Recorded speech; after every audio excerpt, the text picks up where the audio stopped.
2:13 a.m., an elevator inside a luxury apartment building stopped on a floor that officially didn't exist.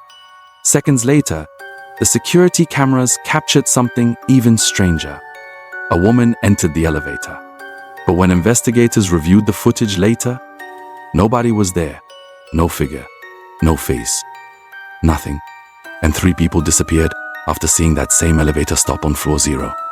The building was called Blackwood Residence.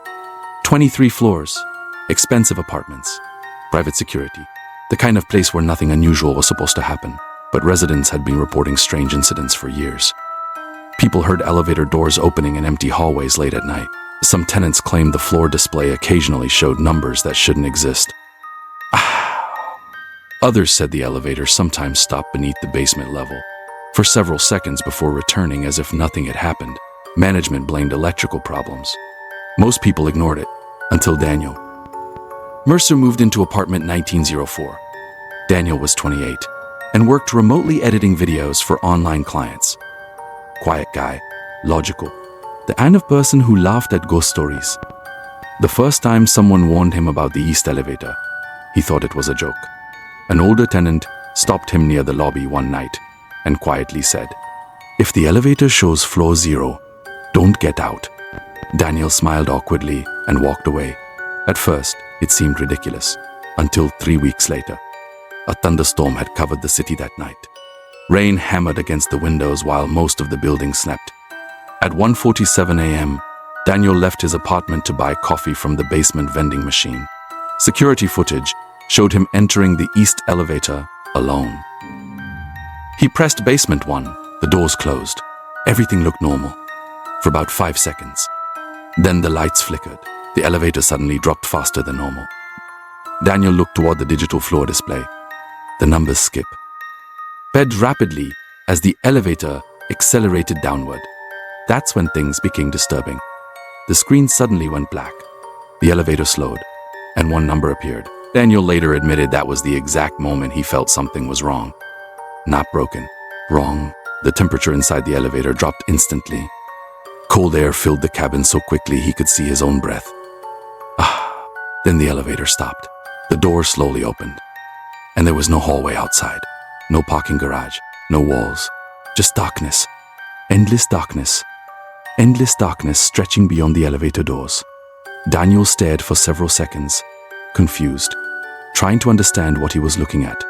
Then he heard breathing, slow, uneven, coming from somewhere inside the dark. He immediately hit the closed door button. Nothing happened. The doors remained open. That's when he noticed someone standing outside the elevator. A woman, completely still.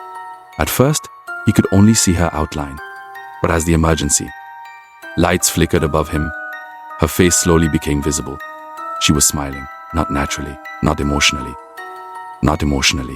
just standing there with an impossibly wide smile across her face. Daniel stumbled backward. The woman didn't move, didn't blink, didn't speak. She only stared directly at him from the darkness outside the elevator. Then suddenly, the doors slammed shut on their own. The elevator jerked violently upward. Seconds later, it reopened at basement 1, like nothing had happened. Daniel practically ran back to his apartment. But what happened next was even stranger. The following morning, Daniel discovered an accidental audio recording on his phone, 6 seconds long, mostly static. But near the end, there was a voice, distorted, whispering, "Come back." Daniel uploaded the audio online, asking if someone could clean the recording. Within hours, strangers began messaging him, former residents of Blackwood Residence, and every message described the exact same thing. The east elevator, floor 0, the smiling woman. One message came from a former maintenance worker named Luis Ortega. According to Luis, Blackwood Residence had been built over part of an abandoned underground research facility from the 1970s. A fire reportedly broke out during construction decades earlier. Several workers died underground, but what terrified Daniel was the final line in Lewis's message. They sealed the lower level, but the elevator still reaches it sometimes. Daniel became obsessed. He stopped sleeping properly. Every night, he searched old newspaper archives, construction records, and city documents, trying to prove level 0 existed. Most records had been erased, but after days of searching, Daniel finally found something disturbing.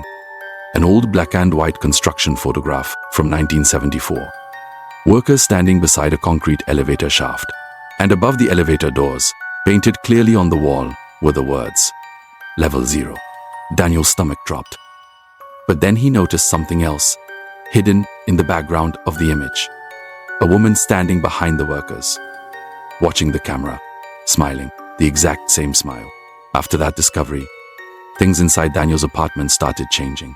Every night around 2:13 a.m., he heard the elevator stop outside his floor. Then footsteps. Slow footsteps moving down the hallway. Sometimes 3 soft knocks appeared outside his door. Always 3.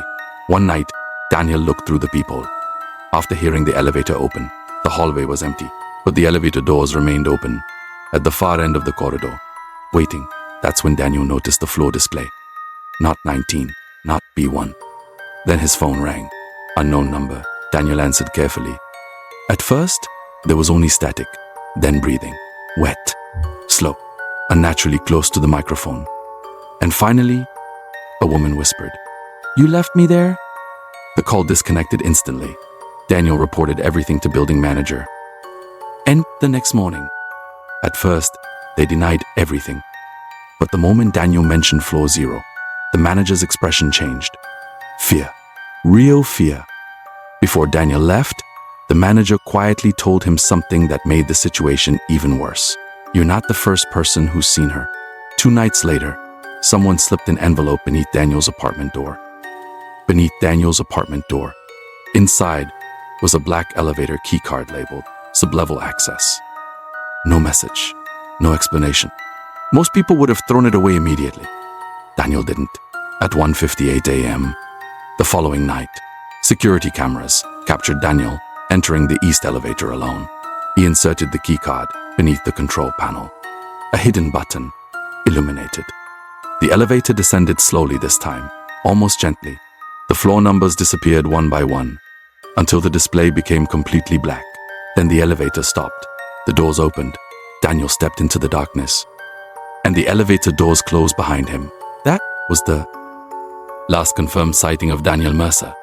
Police searched the building for days. No underground level existed beneath Blackwood Residence. No hidden hallways. No abandoned research facility. Nothing. Security footage clearly showed Daniel entering the elevator, but there was never footage of him leaving. It was like he vanished between floors. Building management covered up the incident. Almost immediately, residents were told Daniel had moved away unexpectedly. But rumors spread anyway, especially after another tenant disappeared 4 months later. Then another. Always connected to the east elevator. Always after midnight. And witnesses continued reporting the same disturbing detail. The elevator opening onto complete darkness. A woman standing inside, smiling. But the creepiest part of the story didn't emerge until years later. In 2023, a former night security guard finally spoke publicly online. According to him, the elevator security feed always malfunctioned with. Whenever the elevator reached floor 0, except for one single frame that appeared every time before the cameras died, the guard claimed the image always showed the same thing. Daniel standing in complete darkness beside the smiling woman. But every time the footage returned, Daniel looked slightly different, paler, thinner, older, as if more time had passed for him inside that place than in the real world. And according to the guard, in the final recording before he quit the building, Daniel finally smiled back.